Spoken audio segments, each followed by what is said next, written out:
East Side. At the turn of the century, the Lower East Side of New York, this general area, had the most diverse community in the world, if you will. Yes, plenty of Jews, but plenty of Italians, Irish,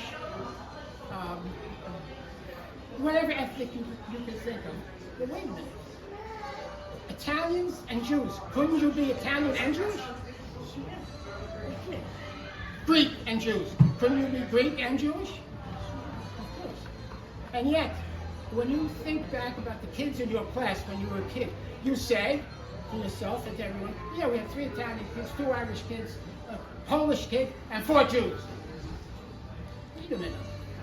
How come you identify all the others by nationality, but you identify Jews by what? Religion. Because historically, we Jews were not part of the nation. We were thought of as a separate country and a separate nation. If you were Poland, you weren't a Polish citizen, you were a Jew. No. So, I have no idea. Sorry. I was going to maybe next year. Come back next year. That's a good idea. Not me, I heard. Don't mean to be so glib. No, that's a good idea. Oh, wait, where was I?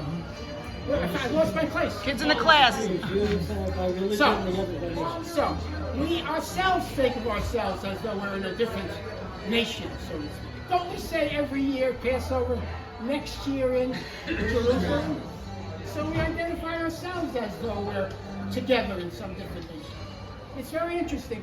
Talk to any Jew and ask what their background is, and they'll say, oh, my family was from Czechoslovakia. I'm a Jew, my family was from wherever. But you talk to a Greek Jew and they say, I'm a Greek Jew. For some reason, we Greek Jews add that word, we're Greek Jews.